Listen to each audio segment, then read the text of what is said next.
후반기에는 배가 되게 하소서. 아멘. 한국교회는 한 해 전반기인 6월을 마치면 7월 첫 번째 주일을 맥주 감사 주일로 지킵니다. 하나님은 구약의 3대 절기인 맥주절을 우리에게 계승하게 하셔서 이 말씀대로 지킴으로 교회가 하나님의 복을 받게 하시고 성도들의 복을 받게 하시고 그리고 더 나아가 국가가 복을 받게 하셨습니다. 출애굽기 23장 16절을 스크린을 통해서 함께 읽습니다. 시작. 맥주절을 지키라. 이는 내가 수고하여 밭에 뿌린 것에 첫 열매를 거둠이니라. 아멘. 하나님이 맥주절을 지키라고 명령하셨습니다. 왜 명령하셨을까요? 명령하신 대로 지키는 자에게 복이 임하기 때문입니다. 맥주절에 대해서 우리 잠시 이해해야 될 것입니다. 맥주절은 첫 열매인 익은 보리와 밀을 수확한 후에 하나님께 드렸던 감사의 축제입니다. 이 감사의 축제가 주일에 하나님께 나오는 예배의 원형이 된 것이죠. 오늘 예배 감사로 나왔으므로 우리의 예배를 하나님께서 기쁘게 받으실 줄 믿습니다. 중요한 것은 하나님의 말씀은 받는 자에게 임합니다. 믿으시면 아멘 하세요. 그런데 참 하나님이 이해할 수 없는 신묘막측하신 분이에요.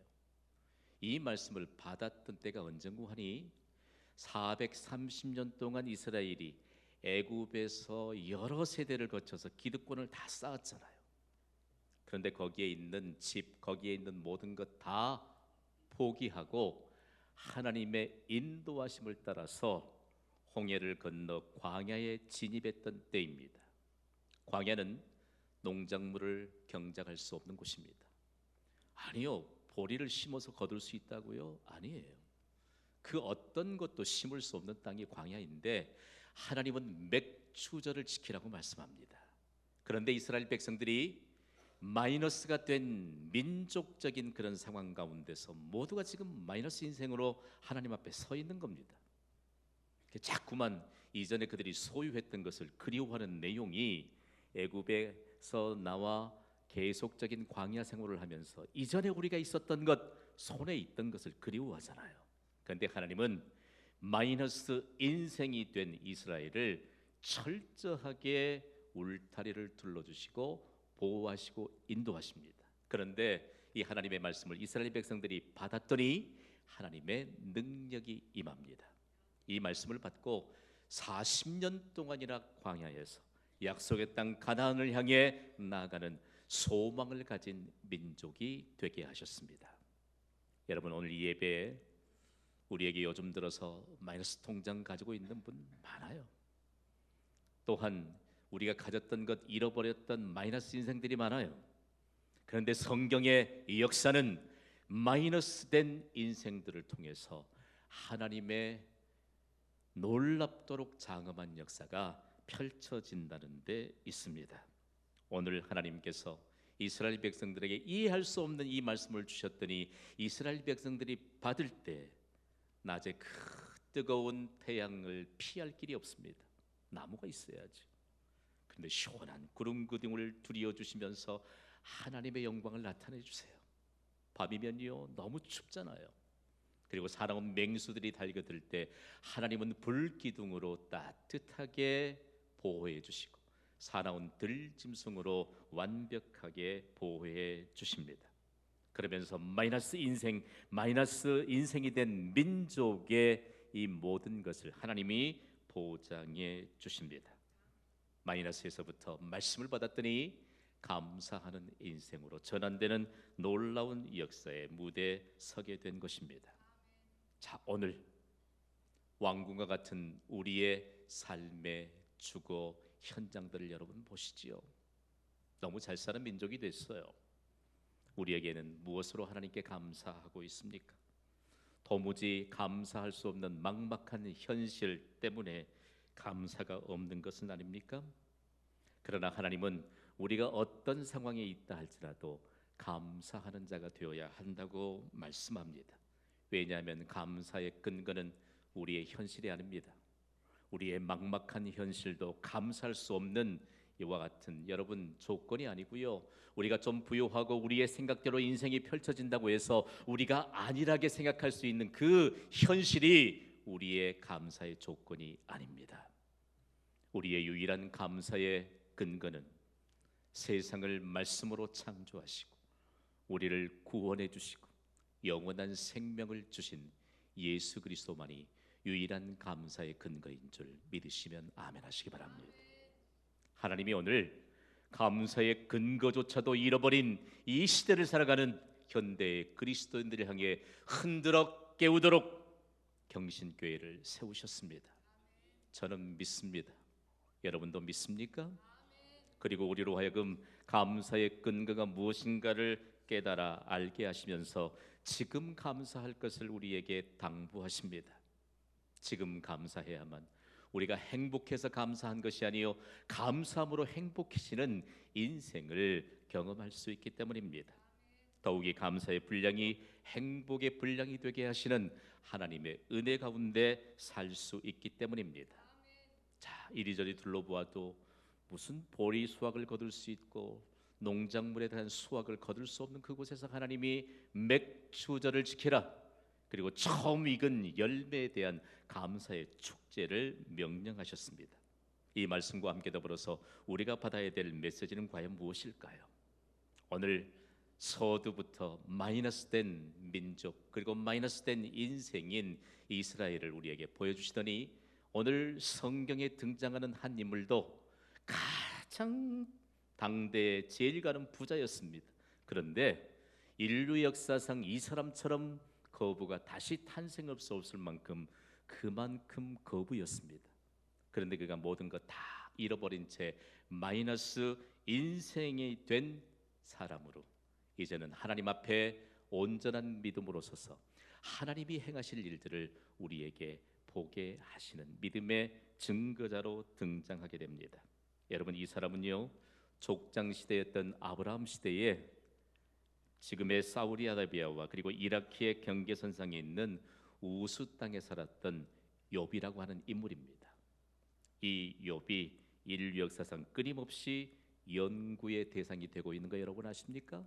어떻게 한 인생이 이런 하나님의 극적이고 그리고 하나님의 영향력 있는 역사로 한 인생이 단장될 수 있느냐라고 하는 귀중한 사실들을 통해서 지금도 끊임없이 연구의 대상이 되고 있습니다. 그런데 하나님이 성경을 통해서 욥이라고 하는 사람을 평가하십니다. 욥이 누구인가? 하나님이 이렇게 증거해 주세요. 함께 따라하겠습니다. 하나님 앞에서 큰 자, 세상에서 가장 큰 부자,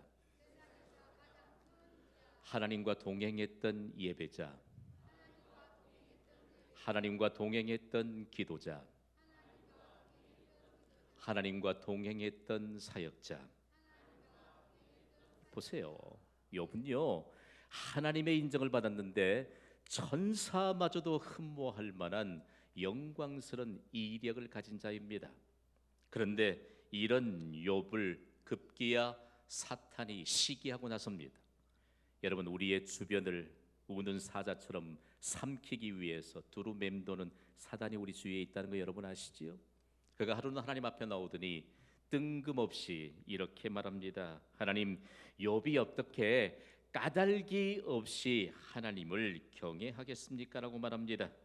그러면서 하나님이 이미 이렇게 영광스러운 인생으로 평가를 했는데 사단은 하나님의 평가는 전혀 다른 이런 평가를 합니다. 한번 읽어볼까요? 욥기 1장 10절이에요. 읽습니다. 시작. 주께서 그와 그의 집과 그의 모든 소유물을 울타리로 두르신 때문이 아니니까 주께서 그의 손으로 하는 바를 복되게 하사 그의 소유물이 땅에 넘치게 하셨음이니이다 라고 욥을 고발합니다. 욥 그 믿음 아무것도 아니에요. 하나님이 소유물로 울타리를 둘러주셨기 때문에 그나마 욥이 하나님을 경외하는 것입니다라고 잘못된 평가를 하고 있습니다. 자, 어떻게 욥을 이렇게 평가할 수 있습니까? 하나님의 평가는 잘못이 없이 완전한 줄 믿습니다. 욥은 여지없이 잘못된 평가를 하고 있는 것이죠. 여기에 그치지 않고 계속적으로 의기양양하게 이런 기가 막힌 말을 늘어놓습니다. 한번 들어보십시오. 욥기 1장 11절입니다. 읽습니다. 시작. 이제 주의 손을 펴서 그의 모든 소유물을 치소서. 그리하시면 틀림없이 주를 향하여 욕하지 않겠나이까? 사단의 목적은 하나님으로부터 멀어져 하나님을 욕하게 하는데 관심이 있습니다.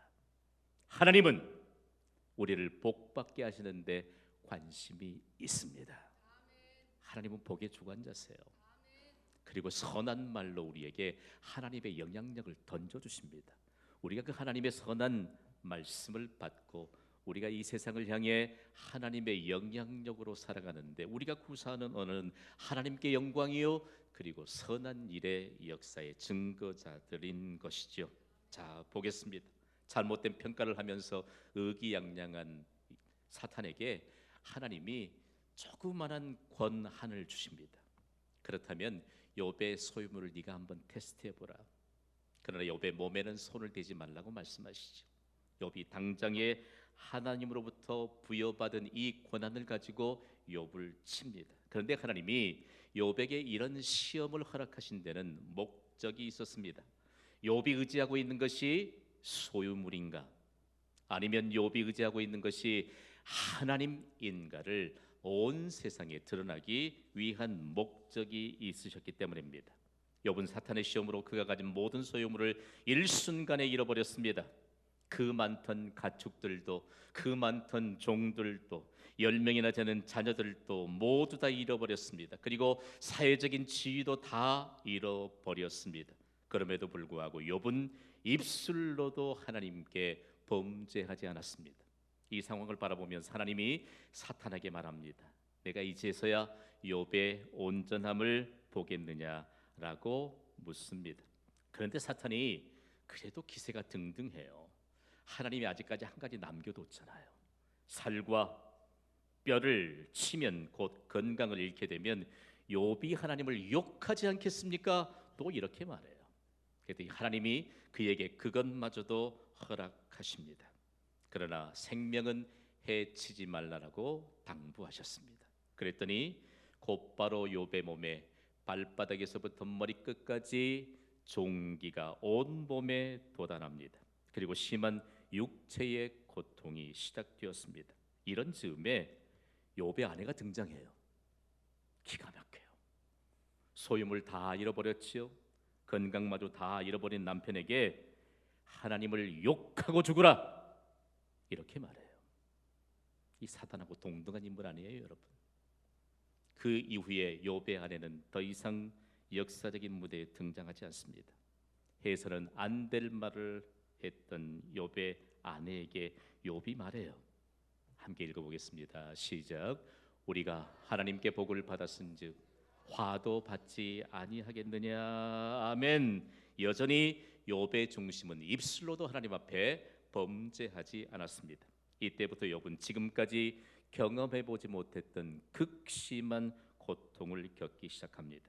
그런데 중요한 것은요, 욥이 지금까지 겪지 못했던 극심한 고통이 시작되면서부터 가장 극적이고 가장 영향력 있는 하나님의 역사로 그의 인생이 기록되기 시작했다는 것입니다. 여러분, 뭔가를 잃어버리셨습니까? 그것으로 인해서 고통이 우리에게 임하고 있습니까? 하나님이 그 고통과 함께 더불어서 가장 극적인 인생, 가장 영향력 있는 인생의 역사를 써가고 계심을 믿으시면 아멘 하시기 바랍니다. 욥기서를 계속해서 하나님과 사단의 대화, 그리고 하나님과 욥의 대화, 그리고 하나님과 욥의 친구들과의 대화의 가운데를 통해서 주시는 맥락 하나는 고통이 시작되었느냐, 하나님의 극적이고 영향력 있는 하나님의 역사가 시작되었음을 믿으라는 것입니다. 그러면서 욥기의 주제가 무엇인가를 분명하게 드러내 주시죠. 욥은 범죄하지 않았습니다. 욥은 하나님 앞에 믿음으로 살았습니다. 그럼에도 불구하고 이런 고통이 다가오게 될 때 욥기의 주제가 선명하게 드러납니다. 왜? 죄 없는 자들이 고통을 당해야만 하는가? 이 고통을 당해야 되는 이런 상황 가운데 하나님은 여전히 이 질문에 대해서 명확한 해답을 주십니다. 다름 아닌 욥이 극심한 고통 가운데서 고통의 의미를 깨달았기 때문입니다. 욥이 깨달은 고통의 의미는 무엇일까요? 고통은 견디기 힘들 만큼 어려운 일입니다. 우리에게 견디기 힘들 만큼 어려운 일인 고통이 있다면 하나님이 가장 가까이 계심을 믿으시기 바랍니다. 다음으로 고통은 하나님께는 불가능이 없음을 깨닫도록 인간에게 고통을 주시는 것을 욥이 비로소 깨달았습니다. 또한 인생이 겪어야 할 고통에는 우리를 거룩하게 만드시는 하나님의 목적이 있음을 깨달았습니다. 여러분, 하나님을 가까이함이 내게 복인 줄 믿습니까? 욥은요, 정말 고통 가운데 가장 하나님을 가까이 할 수 있는 놀라운 하나님의 은혜 가운데서 고통의 의미를 깨달았습니다. 그런데 하나님은 고통당하고 있는, 고난 중에 있는 욥을 보게 하시고 고난 중에 있는 욥을 지켜보는 욥의 세 친구들을 함께 보게 하시고 그리고 사탄과 욥의 아내까지 우리에게 보게 하십니다. 우리의 주변을 돌아다 보아야 합니다. 믿는 자들이 고통을 당하는 사람들이 있습니다. 어쩌면 우리는 많은 사람들이 그 고통을 당하는 것을 지켜보고 있습니다. 그런데 하나님이 고통을 당하고 있는 자들과 고통을 지켜보는 자들에게 동일한 메시지를 주십니다. 모두 다 하나님을 향한 온전한 믿음으로 회복되어야 한다는 말씀입니다. 그러면서 고난을 당하는 사람을 섣불리 판단해서는 안 될 것을 우리에게 경고하고 있습니다. 오늘 본문에 보면 욥의 고통, 욥의 고난을 잘못 평가했던 욥의 세 친구들을 향해 하나님께서 이런 평가를 내리시면서 그들마저도 용서해 주시겠다고 말씀하세요. 극한 고통 가운데 있던 욥의 소식을 들은 욥의 세 친구들이 각기 다른 지역에서 먼 길을 행하여서 욥에게 가까이 왔습니다. 그리고 명분은 욥을 위로하기 위해서 왔던 것이지요.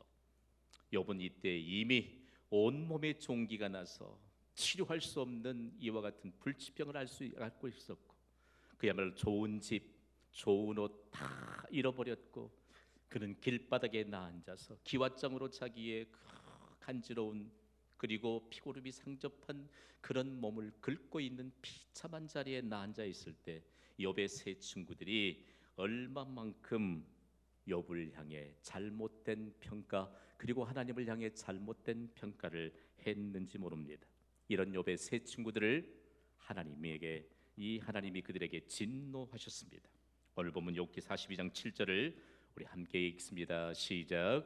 여호와께서 욥에게 이 말씀을 하신 후에 여호와께서 대만 사람 엘리바스에게 이르시되 내가 너와 내 두 친구에게 노하나니 이는 너희가 나를 가리켜 말한 것이 내 종 욥의 말같이 옳지 못함이니라. 아멘. 모든 일의 판결자 되시는 하나님의 판단은 지극히 옳습니다. 고통 중에 있는 욥을 잘못 평가했고 하나님을 향해서 잘못 평가했습니다. 도대체 욥의 세 친구들이 무엇을 어떻게 잘못 판단했을까요? 들어보시고 판단해 보시기 바랍니다. 욥의 친구 엘리바스는 그가 가진 권위로 욥을 짓누르고 말았습니다. 좋은 옷을 입고 있었고 건강도 있었고 사회적인 지위와 경제적인 부여도 그에게 있었기 때문에 그에게 있는 그것으로 그게 자신의 권위인장 욥을 짓눌렀습니다.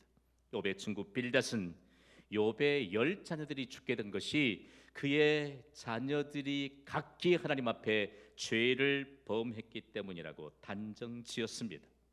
더욱이 욥의 친구 소발은 악인에게 하나님의 진노가 임하면 소유물을 잃게 되는데 욥이 하나님 앞에 범죄했기 때문에 소유물을 하나님께서 잃게 했던 것을 빗대어서 욥을 잘못 판단했습니다.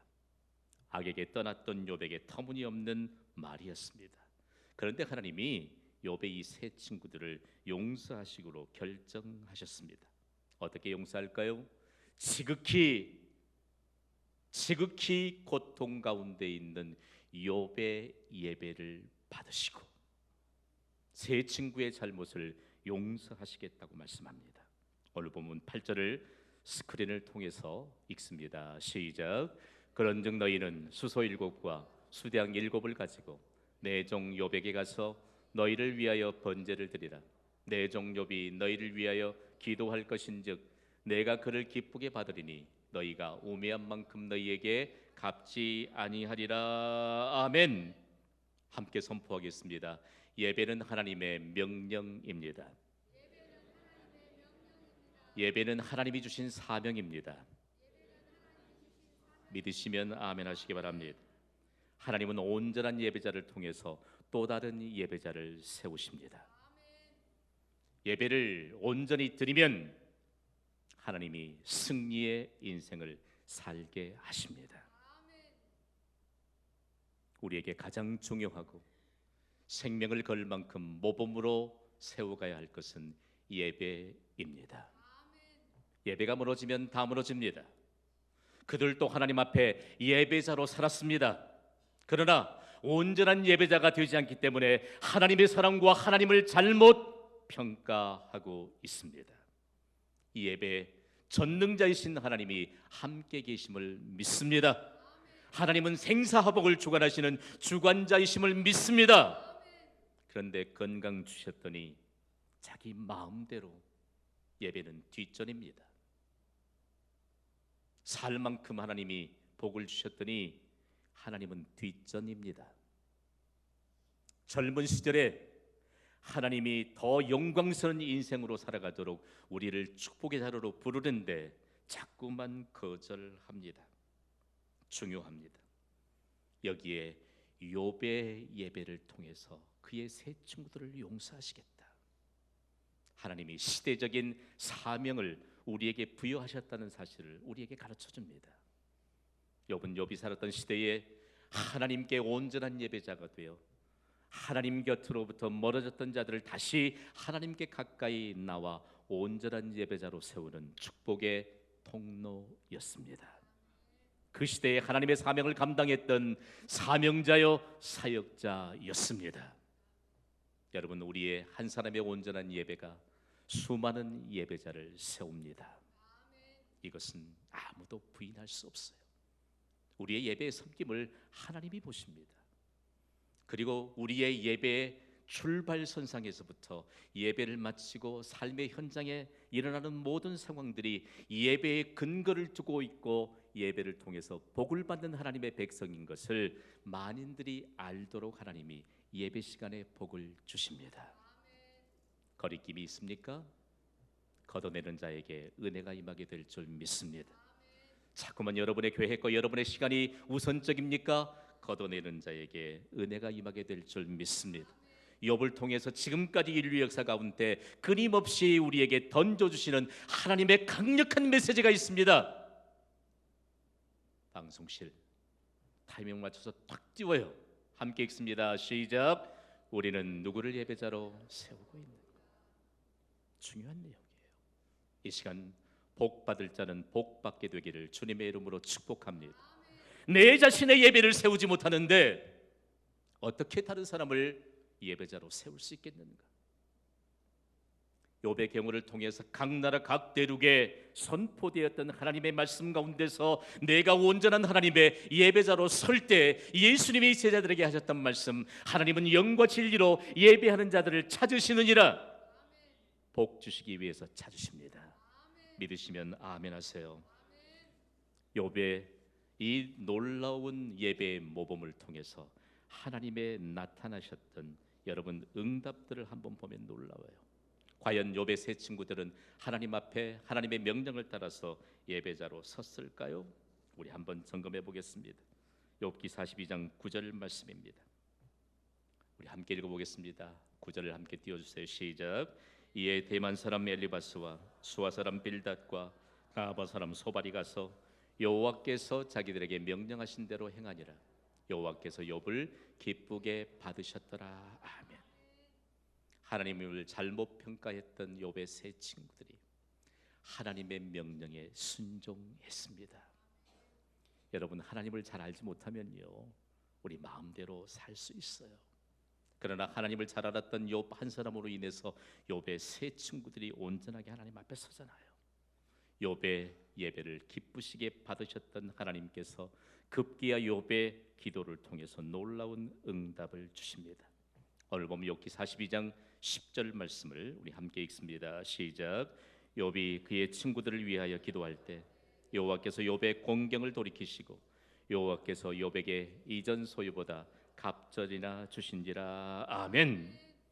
욥이 소유했던 모든 것 다 잃어버렸습니다.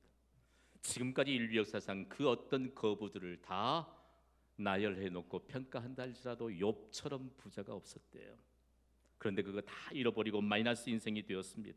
재산도 건강도 사회적인 지위도 모두 잃어버렸습니다. 그러나 하나님이 일순간 모든 것을 회복시켜 주셨습니다. 이전에 소유했던 것보다 갑절을 더해 주셨습니다. 배가 되는 하나님의 복을 욥이 받았습니다. 그런데 여러분, 어떻게 이런 일들이 가능할까라고 하는 것입니다. 비로소 욥은 고통 가운데서 하나님이 자신에게 부여한 인생의 주제가 무엇인가를 깨달았던 것입니다. 자신의 인생의 주된 과제는 생존을 위해 소유물로 울타리를 치는 것이 아닌 것임을 깨달았습니다. 자신에게 주어진 인생의 주된 주제는, 과제는 하나님으로 자신의 인생의 울타리를 치는 것임을 깨달았습니다. 하나님을 알기는 알았지만 그나마 조금 알았던 욥에게 고통을 통해서 깨닫게 하시면서 하나님과의 올바른 관계 회복을 통해서 하나님은 배의 복을 주셨습니다. 그것은 하나님을 알고 믿는 믿음으로부터 온 것임을 욥기 42장 2절에 이렇게 기록하고 있습니다. 우리 함께 읽어보겠습니다. 시작. 주께서는 못하실 일이 없사오며 무슨 계획이든지 못 이루실 것이 없는 줄 아오니. 아멘. 욥의 고백을 좀 더 분명하게 살펴보아야 합니다. 주께서는 못하실 일이 없음을 압니다. 우리의 고백이기를 주님의 이름으로 축복합니다. 주께서는 못하실 일이 없으십니다. 그러면서 욥이 깨닫습니다. 자신의 인생을 울타리 쳤던 건강도 재산도 그에게 가져왔던 사회적인 지위도 그 영광스러운 모든 것이 그것들은 언젠가 소멸된 것임을 깨달았기 때문입니다. 자신의 소유물 그리고 건강, 사회적인 지위에 자신의 인생이 울타리가 되었을 때 그는 하나님에 대해서 명확하게 알지 못했습니다. 그러나 최선을 다했습니다. 그러나 이처럼 하나님이 누구인가를 알면서부터 자신의 인생이 하나님으로 울타리 쳐진 인생이 되어가는 것을 바라보면서 주님을 향해 온전한 고백을 했습니다. 그리고 알았습니다. 자신에 대해서 어떤 계획이 있는지, 주께서는 무슨 계획이든지 못 이루실 것이 없는 줄 압니다.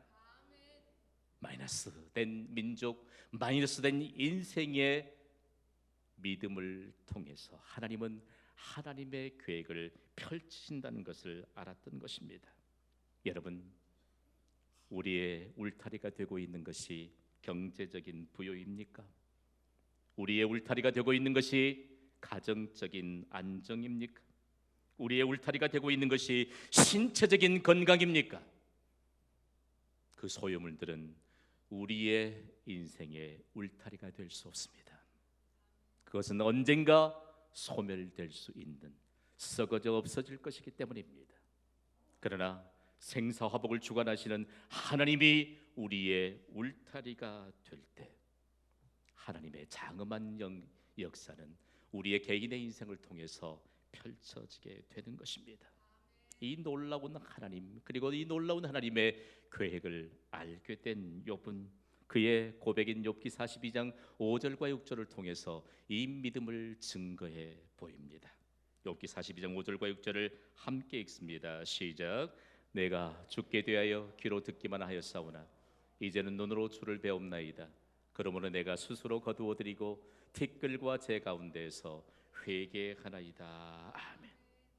하나님은 욥을 악에서 떠난 자였고 온전한 믿음의 소유였다고 평가했지만 그가 이처럼 귀로 듣기만 했던 하나님을 눈으로 보게 된, 하나님이 자신의 인생의 울타리를 쳐주시는 그 현장 가운데서 믿음의 고백을 했던 것입니다.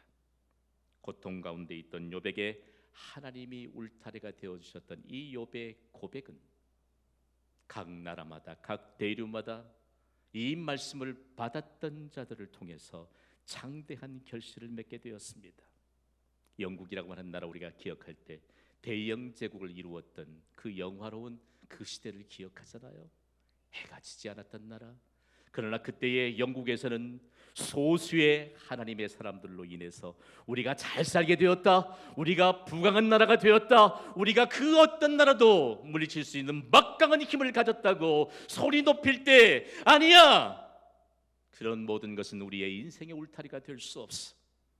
오직 전능자이신 하나님, 인생의 생사화복을 주관하시는 하나님만이 내 인생의 울타리가 되어야 한다고 고백한 소수의 그리스도인들이 하나님 앞에 믿음으로 섭니다. 그때의 그 믿음을 보존할 수 없을 만한 핍박이 그들에게 몰려옵니다. 그들은 결국 102명의 소수의 사람들, 청교도의 후예들이 미신대륙을 향해서 그들은 배에 몸을 싣고 온전히 하나님 앞에 맡깁니다. 조상 대대로 살아왔던 기득권이 있던 영국의 땅, 자신의 모든 소유물 다 포기한 채 하나님이 내 인생의 울타리가 되어 주시옵소서. 이 믿음 하나로 생명을 온전히 하나님께 맡기고 위험한 길을 떠납니다. 그들이 신대륙에 도착했습니다. 그들의 믿음이 그곳에서 장대한 결실을 맺습니다. 그러면서 이런 고백을 만들어냈습니다.